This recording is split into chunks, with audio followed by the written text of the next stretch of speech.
Bertrand Rioux, who's joining us to cover this. He's also part of the Hyperledger ecosystem, where he's part of the Energy and Climate Special Interest Group. He has arranged a couple of speakers, both of them founders of companies that are doing some disruptive stuff in the space. Daniel Norkin from Envision blockchain and Sarres from GoLedger. So I'll let Bertrand do a quick introduction, and then he'll bring up the speakers. So we'll devote the next 30 minutes. Bertrand, can I ask you to, maybe curtail this a little bit so that, I'm sorry, we, out of my control, we went a little over. If you could, if you are able to, great. Otherwise, we'll cut it at the back end. But if you could trim it a little bit, that'll be great. Really appreciate you, Daniel, and Marco joining us. So I'd like to turn it over to you, Bertrand. Yeah. Thank you, Tim. I'll try to keep this short. Yeah, so I work with a consultancy, Two Ravens Energy and Climate Consulting. As Tanvir mentioned, we do a variety of work with the open source community with Hyperledger. You can find some of our work on our website, tworavens.consulting, quite simply. This includes a work on oil and gas, sustainable oil and gas use in blockchain, as well as some work on tokenizing environmental data, particularly carbon emissions, for tracking sort of product carbon footprints in product supply and supply chains. So that being said, you're more than welcome to look at our work, but I'd like to leave the floor to both Marcos and Daniel, as Tanvir mentioned. Pardon me. Marcos is going to give us an introduction on more on the oil and gas and fuel side, and how the application of blockchain and also tokenization to managing things like inventory and pipelines, but also credits. So tokenization of environmental credits, so secondary attributes about fuels, for example, biomethane. Daniel Norkin will give a more broad look at environmental attributes, things like enhanced carbon integrity and transparency, and sort of policy creation for environmental attributes through Web3 integration. So at that, we'll start off with the sort of oil and gas infrastructure coordination side with Marcos. I believe Marcos is on the call. I'll open it to you if you want to share your screen and kickstart the session. Please go ahead.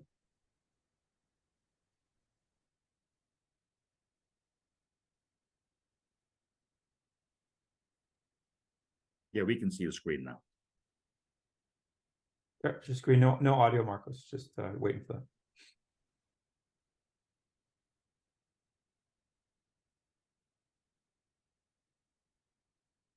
And Marcos, you're still on mute. Hey, sorry. Can you hear me? We can hear you now. All right. Thank you. Can you see my screen? Sorry for that. Yes, we can. We can, Marcos. All right. First of all, thank you so much for so I can make this presentation. My name is Marco Sarres. I'm CEO of GoLedger. GoLedger is a company that specializes on blockchain development. We are Brazilians. So basically, there's lots of blockchain technology and blockchain projects here in Brazil right now. If you are not aware, I suggest everyone who are listening to this presentation to take a look of the Brazilian CBDC that's going to be alive next year. So basically, it's going to be a blockchain-based tokenized currency. Is going to be basically on Ethereum.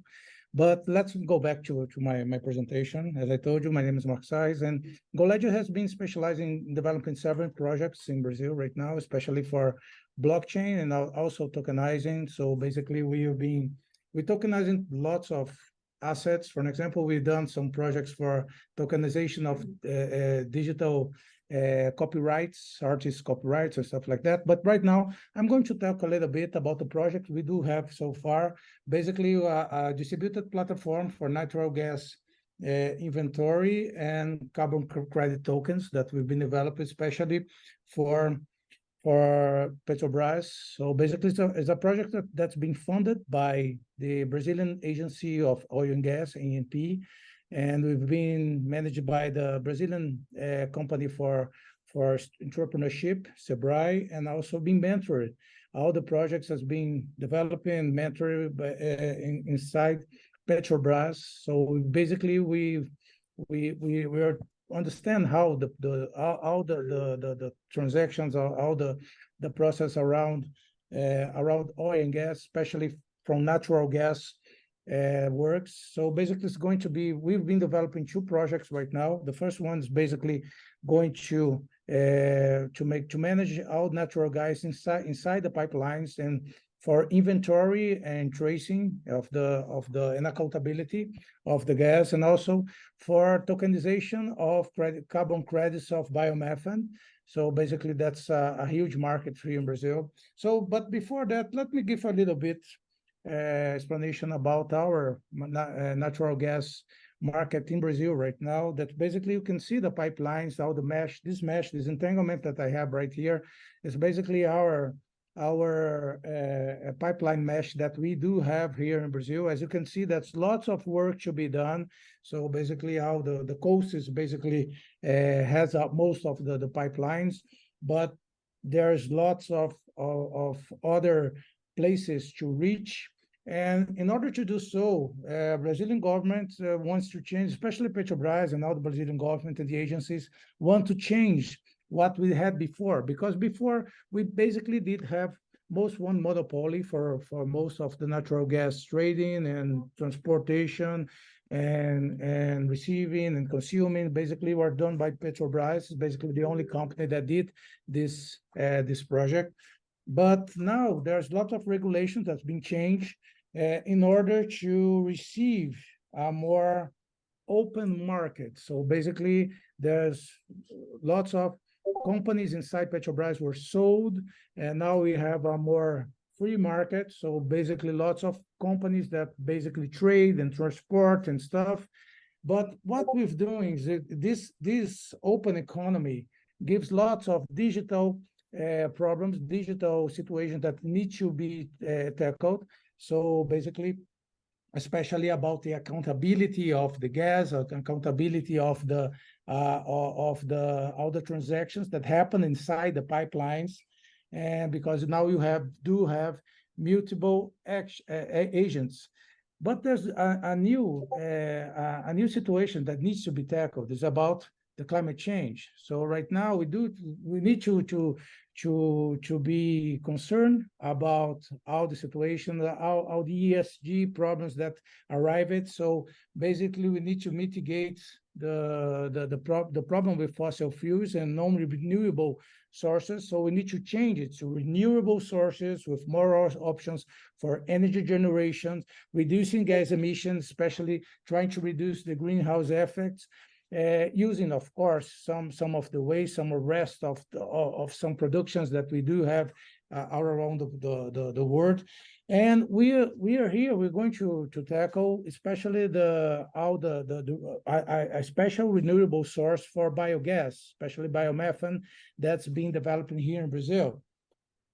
So that's lots of benefits that you can find when you use biomethane, especially a low carbon footprint, an easier transition from fossil fuels. You can use your waste that's being discarded, and also you can integrate with the grid. And that's especially interesting because, as I told before, we're trying to trace and to manage all the natural gas inside the pipelines, and biomethane is going to be injected inside the same pipelines in order to mix, and of course to have a new renewable source inside this energy generation with new job opportunities. And so that's lots of impact about decarbonization right now here in Brazil, especially we can think about more than 3 megaton of carbon CO2 per year, and that's the average consumptions in refineries in Brazil. That basically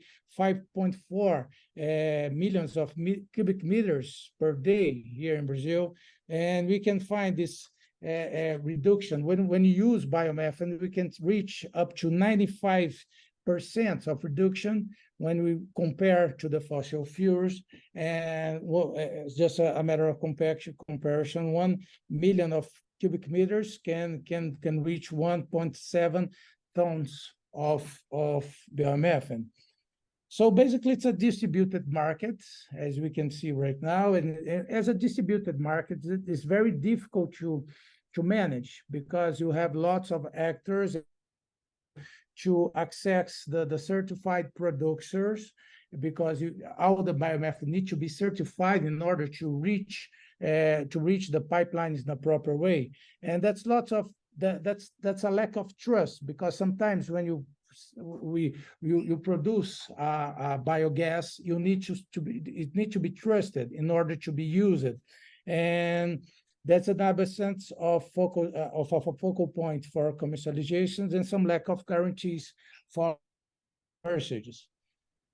So basically, the Brazilian biomethod markets has been reached only 2% of its potential, and it can reach a huge environment impact, up to 1 million ton reduction of CO2 per year. And we can basically see that up to 2030, reach up to 4 billion cubic meters per year.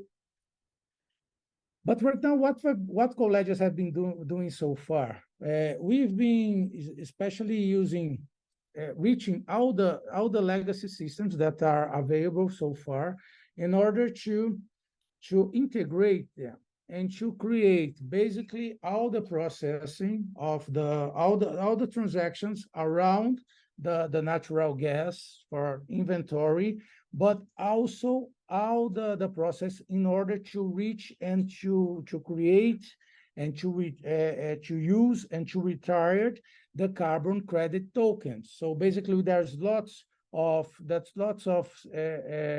legacy systems, but there's also lots of spreadsheets that's been using around this market, sending sometimes over email, sometimes over some kind of FTP or some old legacy, old technology. So basically, our mission is to change everything in creating a really big distributed data bus using Hyperledger artifacts, Hyperledger Foundation artifacts, in order to make this data bus and to make all the proper transactions to work as they should.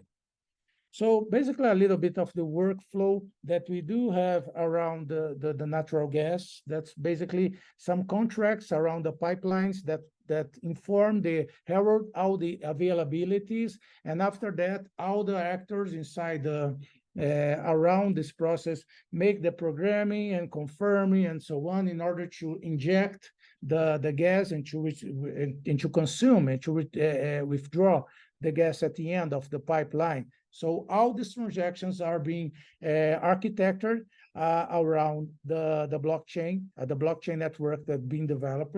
And also for the biomethane trade workflow, that's all the trading around the creation of the biomethane, and also the creation of the carbon credits using certification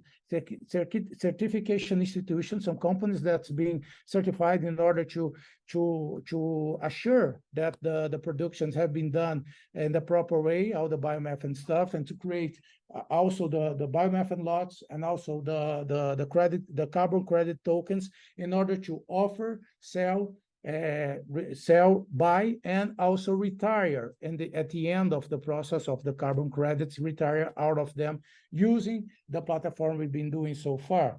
We've been developing blockchain solutions for that, using, of course, all the benefits of the blockchain in order to create all the process and all the transaction, and lots of impacts in order to monetization, long-term contracts, real-time buy and sell, real-time accountability, process reliability, all the sustainability around the Agenda 2030, transparency, innovation, and all the ESG benefits for renewable energy sources, sustainability, and governance.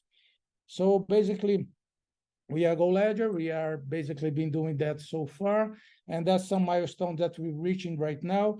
Basically, all the process the platform for inventory has already been done. It's over right now. We are reaching the market, and the biomethane is being up to 30% right now, and we're going to market probably at the beginning of the next year. So, and at the end, both platforms will be integrated. So basically, the inventory platform, GoGas, is going to be integrated with GoBiomethane, using some technology for connecting around chains, about blockchain, probably some atom swaps, or maybe some bridges. So basically, we are studying this right now in order to reach the market with all the proper technical artifacts, so make it work perfectly. So basically, a special thanks for everyone that's been around these projects, especially ANP and Petrobras and Sebrae, and that's it. Thank you so much. Thank you, Marcos, for that interesting introduction to GoLedger and your work on GoGas and GoBiomethane. I hope the attendants found that insightful, and please feel free to reach out to GoLedger to understand their services. I believe, Marcos, you'll be traveling to the US this fall. So it might be an opportunity to set up some meetings. In respect of time, let's move straight on to the next presentation by Daniel Norkin from the Guardian Management Service, and I'll leave it to you. Thank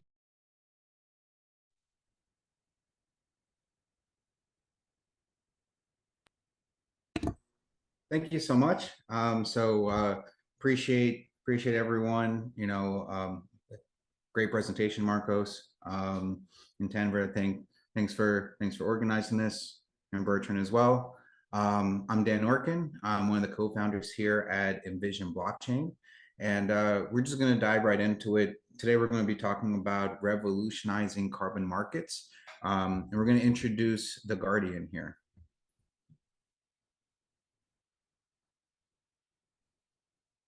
One second, sorry about that. So just a little bit about Envision Blockchain. We opened up in the early part of 2018, and we are custom application builders in the Web3 space. We focus on guiding organizations through 3 major milestones on their Web3 journey. So we help them out with use case analysis, proof of concept development, scaled deployments. Over the past 2.5 years, actually, we've been joining forces with the HBAR Foundation and Swirls Labs, and we're the builders and maintainers of the Guardian. I'm going to explain what that Guardian is as the presentation continues. Before I get into the Guardian specifically, what I want to do is just provide the audience with some background in the carbon markets. So within the carbon markets, we're talking about the landscape of environmental sustainability. And as you heard in Marcus's presentation, there's a concept that's really making waves here. It's called carbon offsets. So kind of imagine this, if you will, that every time that there is a project that takes significant measures, whether it be in afforestation or adopting eco-friendly agriculture practices, there's documentation which is happening. Part of the life cycles you could see right here in this on the slide. And the documentation is in progress. And this documentation isn't just a formality. It actually undergoes scrutiny by a multitude of external professionals, ensuring that every claim is genuine. And upon the successful verification, these projects receive this carbon credit or this carbon offset. It's a tangible testament. They actually have something that's a testament, again, to the positive environmental impact that their project has done. And this isn't just symbolic, it has real world value. And corporations, specifically in their pursuit of showcasing their environmental responsibility, acquire and utilize these credits and offsuits. And in doing so, this is not just for their projection of their image, but they're directly funding and propelling more sustainable ventures. And this creates a cycle so that each iteration contributes to a healthier and more sustainable planet. And when we're discussing initiatives like carbon capture or sustainable farming, and just understand that there are these cogs that are in this sophisticated machine, and each is playing its part towards the global environmental sustainability. And if we dive further into environmental responsibility, we encounter 2 pivotal carbon markets. One of them is regulated and the other is voluntary. And the former, the regulated, encompasses systems like cap and trade and carbon pricing. It operates under these regulations, if you will. The other one, voluntary, this is where enterprises proactively purchase these carbon credits or offsets, basically acting as a signal for their environmental commitments. And ensuring the integrity of these systems are these standards or these standard bodies, as you could see. They act as gatekeepers, if you will, creating guidelines, endorsing methodologies, and actually managing the credit registries themselves. Dominating these spaces, we really have three entities that are kind of the largest in the space. We have Vera, we have Gold Standard, and we have the UNFCCC, the CDM library. It's important to note that the driving force behind these markets, of course, are businesses. With an eye on sustainability, they're working to lower their carbon footprint and, basically setting their environmental benchmarks. However, with every business, as you can imagine, some of them are going forward rapidly and others are trying to be more cautious. But basically, to summarize with these carbon markets, there's this real strategic convergence of regulations, initiatives, and aspirations. But it's all, again, aimed at this, the greener future of what we're talking about.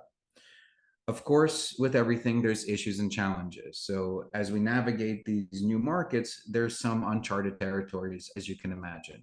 It's kind of like we're going on this ocean. We have a boat, but like the compass doesn't exactly work. So we're faced with methodologies, again, that the methodologies might not always hit the mark. And sometimes the benefits that we expect are magnified more than they can be. People are lying about the results. And it's not uncommon to see issues like double counting or even just straight up fraud. And with so many players that are in the field and so many programs that are available, the data that we rely on can sometimes be murky at best. And the paperwork is also not crystal clear. And of course, with anything, trust is absolutely paramount. And these are some of, the challenges that we have, which, with every challenge, of course, we have some opportunities on the horizon. And that's where we want to introduce the Guardian solution. So the Guardian solution presents this solution to the issues and challenges that I was just mentioning, because we're really embracing the digital age over here. So we're streamlining with the Guardian the entire process from monitoring to verification, making it both efficient and transparent. Basically, you can imagine a world where our data is backed by the reliability of a public ledger. With this case, it's the Hedera Public Network, and it's trustworthy and unchangeable. But we can take it even one step further. By tokenizing carbon offsets and emissions, we're ensuring that every piece of data, every timeline, every verification status is encapsulated and easily tracked. This means that there's no more double counting and complete clarity on every offset's journey. And right here, you see the screenshot of this policy workflow engine. And that's where we want to introduce the policy workflow engine. This is kind of the core of the Guardian itself. So the policy workflow engine offers a streamlined process where roles are distinctly defined using decentralized identities, DIDs for short, and each step is meticulously aligned with industry standards, like the standards that we mentioned earlier, ensuring that there's validation at every step, at every approval, and at every turn. We can further enhance this with introducing these concept of schemas, which are designed to accurately represent and automate all of the complex methodologies, thereby simplifying the entire calculation process and all the process which is needed for actually inputting parameters that these methodologies are asking for. From this system that we're looking at right now, we can tokenize offsets and emissions, and we can mint them and create them, thereby creating this environmental digital asset. What's really interesting is that at the heart of this ecosystem, there's 5 key technologies that enable us to deliver this trusted and transparent solutions that we can use for the carbon market. First and foremost, as I mentioned earlier, we use decentralized identifiers, which are DIDs. By using DIDs, we can ensure the carbon credits are issued to the correct party and then they cannot be duplicated or manipulated in every way. And for every approval, we can trace back to who actually made that approval, thereby showing some more accountability. Secondly, we use verifiable credentials, and verifiable credentials, VCs for short, are very simply put, they're just digital documents, and they provide information that's related to the subject or the issuing authority or the type of credential or the specific attributes about the subject. And this evidence related to how the credit was derived. And by using the VCs, we can ensure that carbon credits are issued only to those who meet the necessary criteria, and the credits themselves are valid and trustworthy. Third, we use verifiable presentations, or VPs, and VPs are used to present one or more verifiable credentials. Fourth, we use the public ledger Hedera, which allows for public discoverability of every asset and every digital document, so that everything could be seen, audited, and there's a whole list of business models that I'll show you on the next slide that come from having this public discoverability that you can't get without using a public ledger. And lastly, what we just covered in the previous slide was the policy workflow engine. You could use either the UI or APIs. It's kind of this low code, no code type of tooling, if you will. And on the right, you see this video that keeps on looping over and forward. And this is an example of what we call the trust chain. This is like the bottom line for the Guardian, where it's a crucial component to the fully auditable ecosystem. This trust chain allows us to track who did what from the very beginning of the workflow to the very end. It's essential for maintaining transparency and trust in the carbon market, as well as streamlining the whole verification. Just a little bit about the Guardian's adoption and where we are today. So there are over 100 projects that are using the Guardian currently throughout the Hedera ecosystem right now. We launched the first open source code of the Guardian in early 2021. And there's a number of companies you could see listed here that have become involved as contributors to the open source Guardian. But what's interesting is by digitizing these assets, or these tokens, if you will, there's a whole plethora of business models that really come from that. So the Guardian is the core. And once we have the Guardian as the core of the ecosystem, there's business models that are coming up from the open source world, such as policy creators. There's standard registries, there's new standard registries, there's exchanges, there's MRV solutions, there's refi solutions, there's carbon forward platforms, reporting solutions, explorers, wallets, and there's so much more which is happening. Again, just to give quick little hint as to the type of usage that the Guardian has been accumulating over the past 5 months on the Hedera testnet, we have over 1,800 DIDs that have been issued. There's over 686,000 verifiable credentials issued. There's over 194,000 verifiable presentations issued. There's over 3,300 standard registries that have been created. And from there, there's 2,600 policy users. There's been over 9,600 digital methodologies that have been created. So within Hedera, for those that aren't familiar, there's something called topics, and that's where you send information to. So there's been over 12,500 topics created. And within those topics, there's over 241,000 messages that are sent.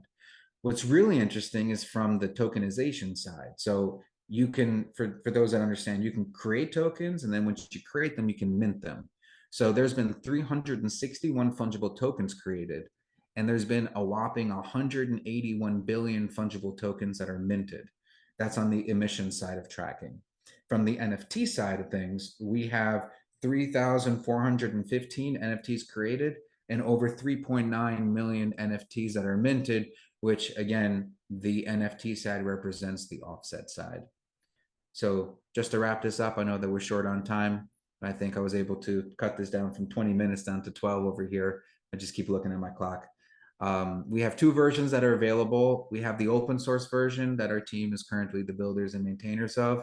It's available to use, so fork it and use it immediately. You can go to github.com/Hedera/Guardian. And Envision blockchain, we also have a hosted version, which is the managed Guardian service, which is live in the free beta period. You can go on board now for free at guardianservice.io. It's a hosted environment where obviously, because it's hosted, we give you all the resources, tools, and support that you need to get started. Obviously, since it's a SaaS product, you have benefits such as reliable uptime, 99.9% SLAs. You have multi-tenancy for all of the different instances that you want to create. And then obviously with heavy MRV streaming, it's important to have auto scaling that kicks in once thresholds are met. So we provide that scalable infrastructure as well. So this is just a high level, and I'll save.